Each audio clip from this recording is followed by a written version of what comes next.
पिछले वीडियो में हमने डिस्कस किया था सेट्स के बारे में। सेट्स क्या होता है, उसको रिप्रेजेंट करने का तरीका क्या क्या है, कितने टाइप के सेट होते हैं। तो आज हम जो डिस्कस करेंगे वो सबसेट के बारे में है। और हमारा चैनल का नाम है A to Z मैथ्स। इसमें 10, 11 और 12 का वीडियो आपको मिलेगा, हर टॉपिक का मिलता रहेगा। तो अगर नहीं सब्सक्राइब किए हैं तो कर लीजिए, अच्छा लगता है तो भी कर लीजिए, और नहीं अच्छा लगता तो मत करिए। देखिए, आज का जो टॉपिक है वो है सबसेट्स।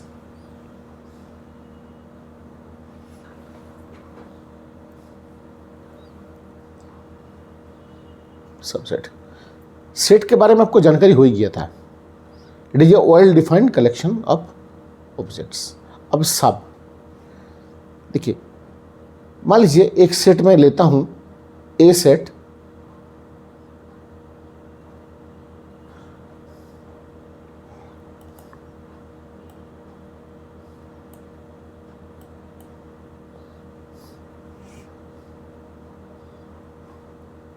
ए सेट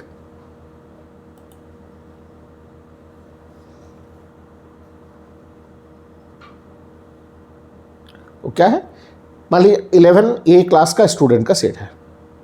आपके स्कूल में 11A का क्लास के स्टूडेंट है। X such that X is a students of standard 11A। ठीक है, आप ये मत बताइएगा सर एक ही स्टूडेंट का है क्या, कौन सा स्टूडेंट है। ऐसा स्टूडेंट के लिए लिया गया जो 11A में पढ़ता है। इसका मतलब आपके क्लास का जितने सारे स्टूडेंट सब आ गए इसमें। मैं एक सेट B लेता हूं,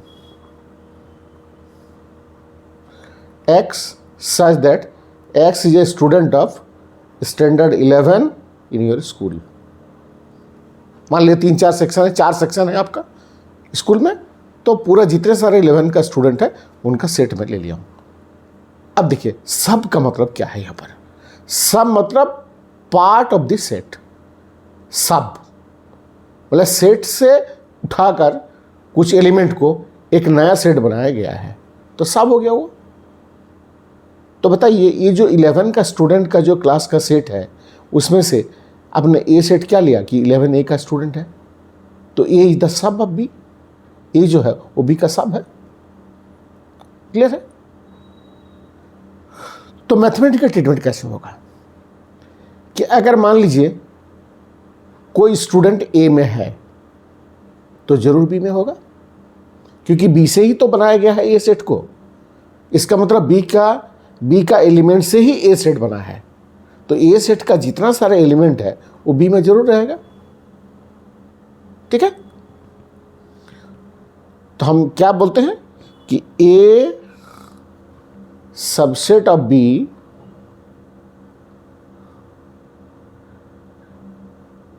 if any element A belongs to A set implies A belongs to B। मैंने कोई अगर एक एलिमेंट A है और A सेट में है तो जरूर B में होगा, तो हम बोलेंगे A सबसेट ऑफ B। मतलब A सेट का हर एलिमेंट अगर B सेट में रहता है तो हम बोलेंगे A is the subset of B। Clear है, क्योंकि A सब है और B बड़ा है। ठीक है, तो इसको ऐसे भी लिख सकते हैं, A is the subset of B। Subset of B। अच्छा, A इज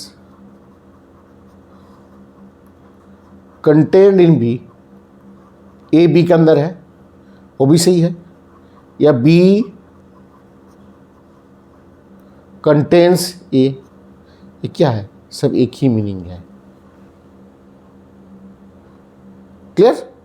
तो हम कब बोलेंगे, जब A सेट का हर एलिमेंट B सेट में होगा तो हम बोलेंगे A is the subset of B। आइए अब हम वेन डायग्राम सीखेंगे और उसके बाद हम डिस्कस करते रहेंगे। उसका आगे बढ़ने के पहले एक एग्जांपल लेते हैं। मान लीजिए ए सेट हमने लिया 1 2 3, बी सेट लिया 1 2 3 4 5। Now A subset of B और नॉट, क्या ए बी का सबसेट है? क्या चेक करना है कि ए सेट का हर एलिमेंट बी में होना चाहिए। 1 बी में है, 2 बी में है, 3 बी में है, तो ये सबसेट ऑफ बी होगा। अच्छा, फिर लेते हैं A set is equal to 1 2 3, B set is equal to 1 2 3। Now tell me, B A subset of B और नॉट?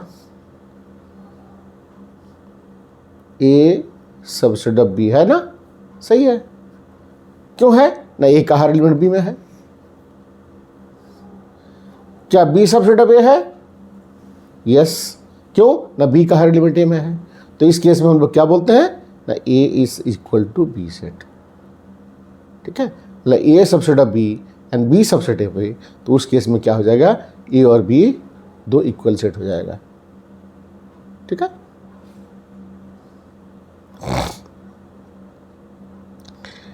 अच्छा, तो दोनों लेकिन सबसेट है। ए सबसेट ऑफ बी है, ए का हर एलिमेंट बी में है और यहां भी ए का हर एलिमेंट बी में है। लेकिन स्पेशल केस है, B subset of A B है, तो ये इसमें क्या होता है, दोनों सेट इक्वल हो जाएगा। और इसमें देखिए बी में 2 एलिमेंट बच जा रहा है, तो इस केस में हम इसको स्पेशल नेम देते हैं, A is the proper subset of B, मतलब प्रॉपरली कंटेंट, मतलब बी में कम से कम एक एलिमेंट बच जाएगा। क्लियर? तो प्रॉपर सबसेट ऑफ बी में क्या हम लिखेंगे कि A is the subset of B. That means, इसका मतलब क्या होता है ना, ए का हर एलिमेंट बी में होगा और बी में कम से कम एक एलिमेंट ऐसा बच जाएगा जो का ए का एलिमेंट नहीं होगा। That mean there exist at least 1 element in B which is not the element of A. कम से कम एक, 2 3 जितना बचे लेकिन कम से कम एक बचना चाहिए। तो इसको हम लोग बोलते हैं प्रॉपर सबसेट। दोनों डिस्ट्रीब्यूशन समझ गए? सबसेट बोलने से में कोई दिक्कत नहीं है। ठीक है, अब आइए, अगर मान लीजिए ए नॉट सबसेट ऑफ बी, ठीक है, ए बी का सबसेट नहीं है, तो क्या लिखेंगे? देखिए क्या गलती होता है यहां पर, उसे तो पहले जानते हैं। ए सबसेट ऑफ बी मतलब ए सेट का हर एलिमेंट बी में होना चाहिए। तो जब नॉट बोलता है तो क्या बोलता है ना, ए सेट का हर एलिमेंट बी में नहीं होना चाहिए, है ना। यहां पर बोलता है every element of A is not in B. देखिए तो मैं एक एग्जांपल लेता हूं, एक A set is equal to 1 2 4, B set is equal to 1 2 3 5 6, बड़ा सेट ले लिया क्या, ए 1 2 3 और बी 1 2 3 5 6। क्या ए सबसेट ऑफ बी है?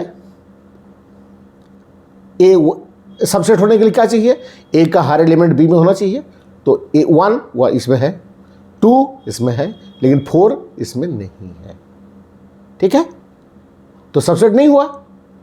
तो जो हम एवरी वाला बात कर रहे थे कि ए सबसेट ऑफ बी मतलब ए का हर एलिमेंट बी में होना चाहिए, ए नॉट सबसेट ऑफ बी में मतलब ए का हर एलिमेंट बी में नहीं रहना चाहिए, ऐसा नहीं है। A not subset of B का मतलब है there exist at least 1 element in A which is not in B. A में कम से कम एक एलिमेंट ऐसा बच जाएगा जो कि बी में नहीं होगा। ठीक है, यहां ए नॉट सबसेट ऑफ बी क्यों होगा, क्योंकि एक 4 जो है ना,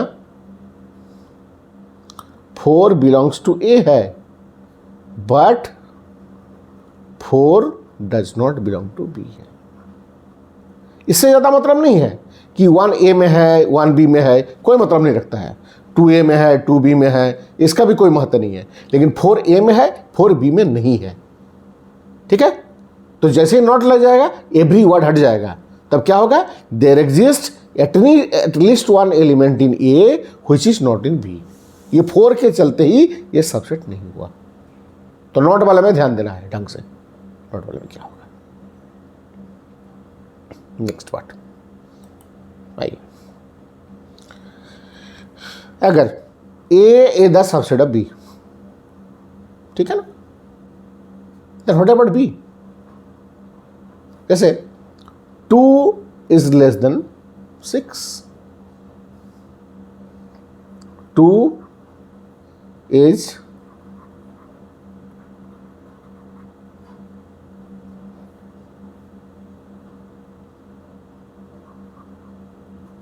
लेस देन 6। आप इसके बारे में बता रहे हैं, 2 के बारे में बताए हैं कि आप 6 के रिस्पेक्ट में 2 क्या है। तो 2 इज लेस देन 6, देखिए तो 6 is greater than 2, equivalent statement है, 6 इज ग्रेटर देन 2, है ना, 6 इज ग्रेटर देन 2। इसमें 2 के बारे में बोला गया। अगर मान लीजिए मैं टीचर हूं, आप स्टूडेंट है, तो मान लीजिए मेरा नाम ए है, ठीक है, और आपका नाम बी है। A is the teacher of B, मेरे बारे में बताया जा रहा है कि ए क्या है ना, बी का टीचर है। अगर बी के बारे में पूछा जाएगा तो B is the student of B. तो A is the subset of B, then we say that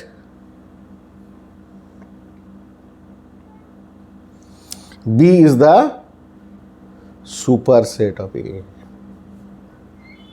ठीक है, B is the super set of ए।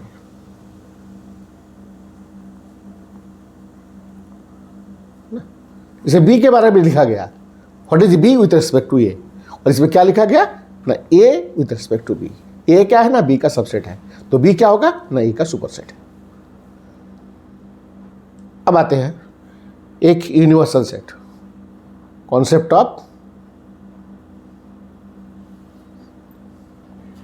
है ना, यूनिवर्सल सेट।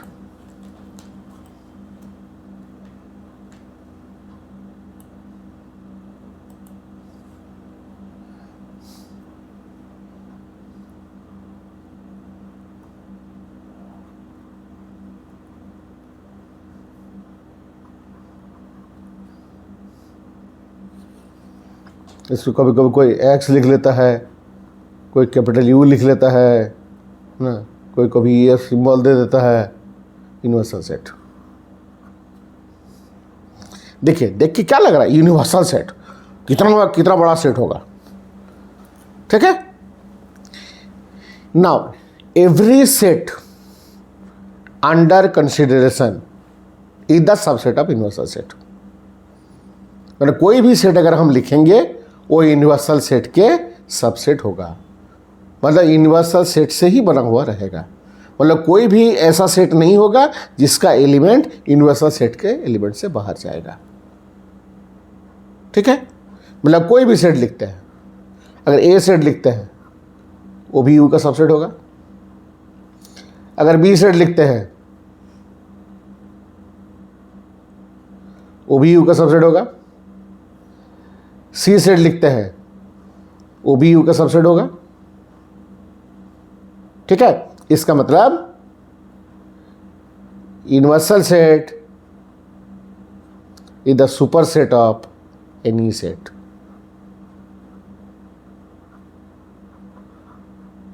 ठीक है, इसका मतलब any set is the subset of universal set.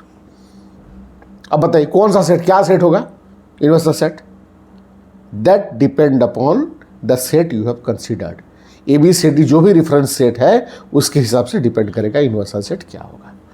ये कोई फिक्स नहीं है, वो डिपेंड करता है क्या ना, ए बी सी जो हम सेट पढ़ रहे हैं उसके ऊपर डिपेंड करता है। मान लीजिए मैं ए सेट एक लिखता हूं 1 2 3, बी सेट में एक लिखता हूं 2 4 5 और सी सेट का मैं लिखता हूँ 1 और 5। ठीक है, तो इन्वर्सेस के सेट में क्या क्या क्या होना चाहिए? 1 2 3 तो होना ही चाहिए, 4 भी होना चाहिए और 5 भी होना चाहिए।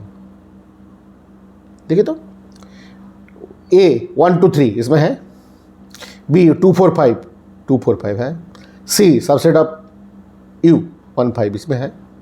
तो ये मिनिमम इतना एलिमेंट लिखना पड़ेगा U में।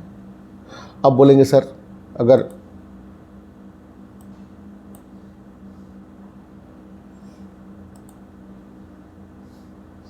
मैं 6 लिख दूँ, 7 लिख दूँ, ठीक है, एक तो मान लिया 5 लिख दूँ, एक तो हैश दे दूँ, नो प्रॉब्लम, लेकिन इतना एलिमेंट होना चाहिए, इतना।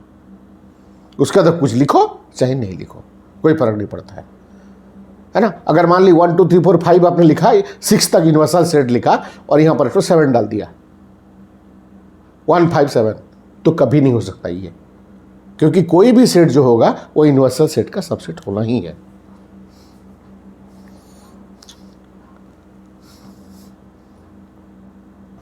क्लियर? अब मान लीजिए अगर कोई सेट अगर हम ए लेते हैं,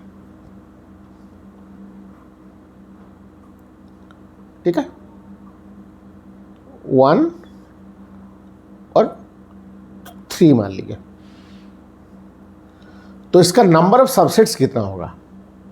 A set is equal to 1 और 3 है, तो नंबर ऑफ सेट्स इसका कितना होगा?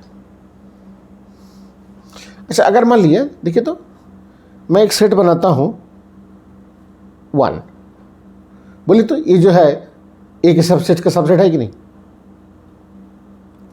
ये जो सबसेट ऑफ ए है कि नहीं, इसका हर एलिमेंट मतलब 1 ए में है, यस। अगर मैं ये लिखता हूं 3, क्या सबसेट ऑफ ए होगा? होगा। अच्छा, अगर मैं 1 3 लिखता हूं, क्या सबसेट ऑफ ए होगा? होगा।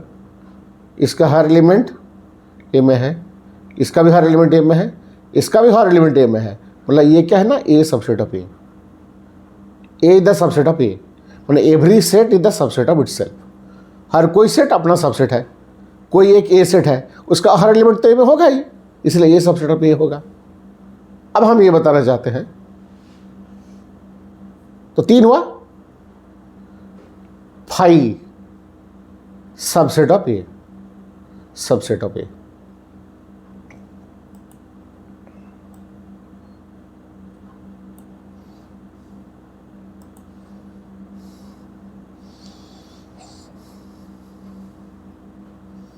फाइव सबसेट ऑफ ए होगा या नहीं?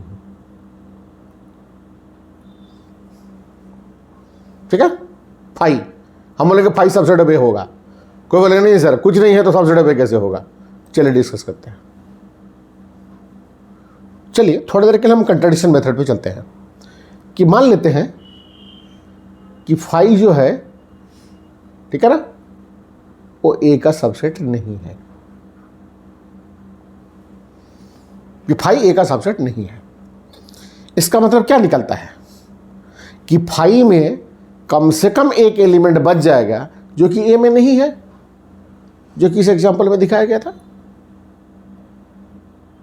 नहीं बोला मैं? ये 4 इसमें है लेकिन 4 इसमें नहीं है, तो नॉट सबसेट। तो यहां क्या क्या मीनिंग निकलता है कि देयर एग्जिस्ट, ये सिंबल है देयर एग्जिस्ट का, है देयर एग्जिस्ट ना, इस सिंबल का नाम है देयर एग्जिस्ट्स, है ना। There exists at least one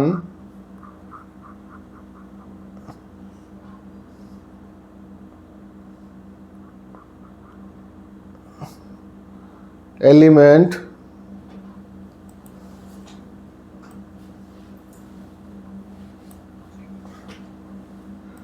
there exist one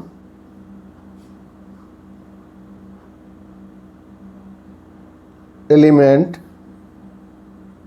in phi which is not in A। मतलब फाई में कम से कम एक एलिमेंट बच जाएगा जो कि ए में नहीं है, ठीक है ना। तो फाई में तो कोई एलिमेंट ही नहीं है, फाई हैज नो एलिमेंट, कोई एलिमेंट इसमें नहीं है, ठीक है ना। तो फिर हमने क्या होगा, एक कंट्राडिक्शन पे पहुंचे। एक बार बोल रहे कि नहीं फाइव में कम से कम एक एलिमेंट बचना चाहिए जो कि ए में नहीं है ना, और फिर बोल रहे कि फाइव में तो कोई एलिमेंट ही नहीं है, therefore we arrive at a contradiction. जैसे हम लोग पढ़ते थे 9th क्लास वगैरह 10 में, we arrive at a contradiction,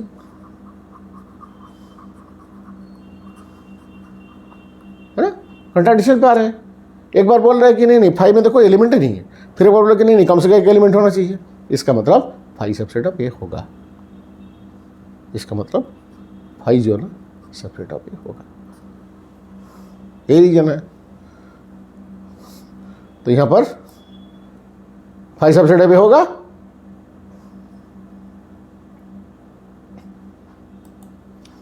five subset of A होगा।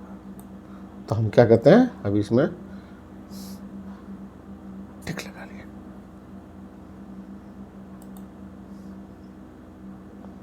ये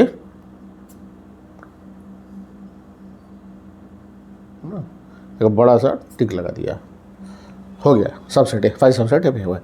तो कितना सबसेट हुआ होता है देखिए, तो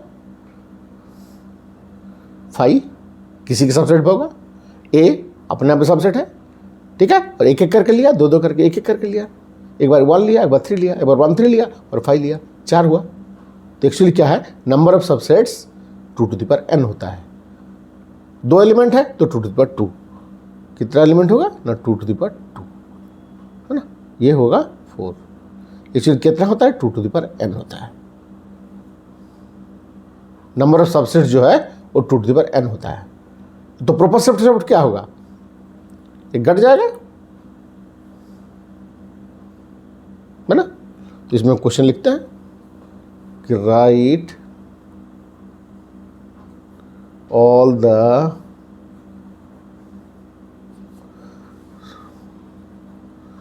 subsets of A is equal to A B और सी। 3 एलिमेंट है,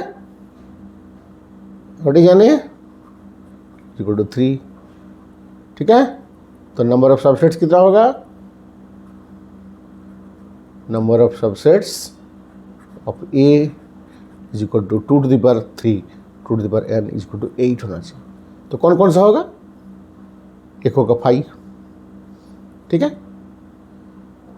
ए एक एक करके लिया गया, बी एक एक करके लिया गया, सी फिर 2 2 करके लिखिए, ए बी ए सी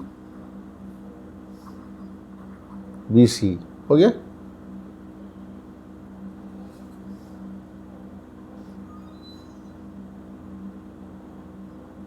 दो दो करके हो गया, हो गया। अब 3 3 करके लिखेंगे, ए बी सी,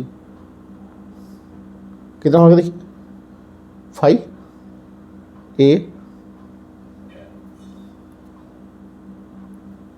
फिर B C, A B A C B C और ए बी सी, ठीक है। और अगर प्रॉपर सबसेट्स होता तो ये नहीं होता, ये नहीं होता। तो नंबर ऑफ प्रॉपर सबसेट्स कितना होगा, नंबर ऑफ प्रॉपर, कम से कम एक बचना चाहिए ना, तो ये हो जाएगा 2 to the power n minus 1। तो यहाँ पर क्या हो जाएगा ना 2 टू द पावर 3 माइनस 1 8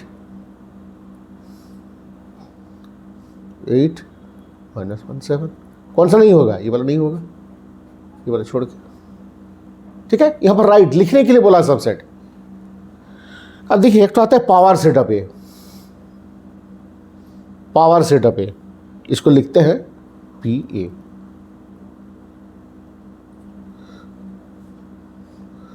ठीक है, पी ए।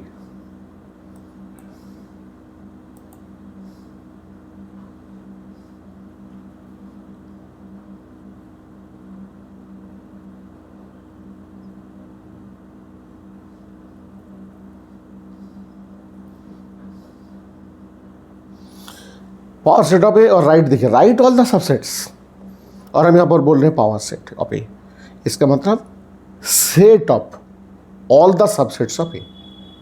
ठीक है, इसका मतलब ये है, इसका मीनिंग है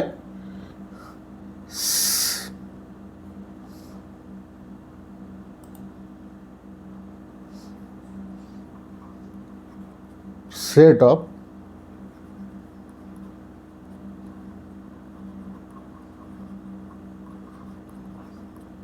ठीक है, मतलब क्या होगा, पावर सेट अगर बोला जाएगा तो यहां पर एक ब्रैकेट डाल दिया जाएगा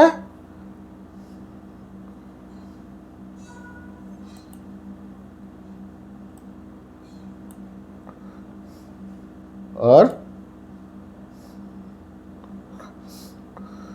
इस जगह पे एक ठो set of all the subsets. यहां पर क्या है, ये जितना सारा है सबसेट्स था, राइट था बोल के लिख दिए थे कॉमा देखिए। अगर पावर सेट बोलेगा तो क्या होगा, set of all the subsets, तो ऑल द सबसेट्स हो गया, सबको सेट के अंदर में डाल देंगे, तो इसका नाम होगा पावर सेट। क्लियर।